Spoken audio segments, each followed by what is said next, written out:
Please note, images of Lisa Trevor were intentionally left out for the most part, and particularly those of her transformed state, due to the incredibly graphic nature of them all. But I guess all of this has actually been done more so to simply avoid spoiling that insanely unsettling and disturbing design of hers. So, with that out of the way, let's begin. It was so evil and wrong, what they did to her, to Lisa Trevor in that Resident Evil Remake story. As you progress through the game and traverse the many caverns, secret lairs, and hidden passageways in Resident Evil Remake, you find out and figure out more and more what happened to Lisa Trevor, the grotesque and monstrous marquee foe of this remake journey. But as hideous and deranged as Lisa was, she was not the real monster of this entire RE story. Nope, not at all. What? You heard me correctly.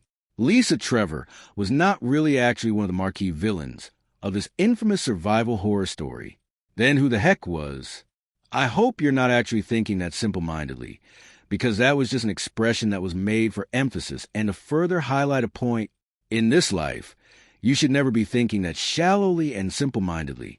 Lisa Trevor was an unwitting participant and an innocent victim in that entire nightmare scenario. So the true monsters were people who turned her into such an abomination and hideous creature as that, in the first place, the true monsters were the ones who did or caused all those horrific things to happen to her. To begin with, or to put another way, Frankenstein's maker is worse than Frankenstein, the created monster. Just think about it.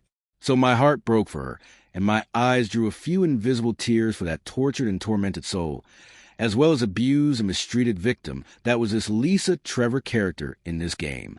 On the other hand, my heart was filled with rage, anger, and hatred towards the ones who did all those unspeakable and evil things to her, those things that turned her into that horrific and hideous monster that we found her as in this highly disturbing and unsettling first RE adventure. But I've always seen the real monsters of this original Resident Evil story to be those quote-unquote lab coats. You know, those individuals who were the creators and procurers of all those monsters and horrors of that terrifying mansion from the start, to put it bluntly. And remember my make-believe exchange and rebuke of you earlier with regards to not being a simpleton in this world? Well, do you also see now how it is wise and important for us to not think so simple-mindedly and shallowly, because that kind of thinking might just cause us to wrongly point the blame in certain more complex and complicated situations and to vilify the wrong person, and actually end up vilifying the victim instead of the ones who were truly responsible, the ones who were pulling the strings, and the true evils behind the curtains of it all? So the next time that you fire up this award-winning game and make another round through it all, keep in mind who the real monsters are throughout that entire journey, and to not look down so harshly on that lonely cabin dweller who has been made to be the marquee monster of this game, but who too many quickly forget or don't even realize has actually been a poor abused mind, body, and soul who once had a family and was once called by her birth name Lisa Trevor in her past life, and has always also been a soul that never wanted any of those evil mistreatments to happen to her, as well as being an unwitting victim of that entire horrifying experience and ordeal. Once more, to drive this insanely important point home as much as possible about this innocent and abused soul, to always remember that she never wanted any of those horrific and messed up things to happen to her in the first place, that turned her into that horrifying but heartbreaking sight that we found her be in that terrifying adventure.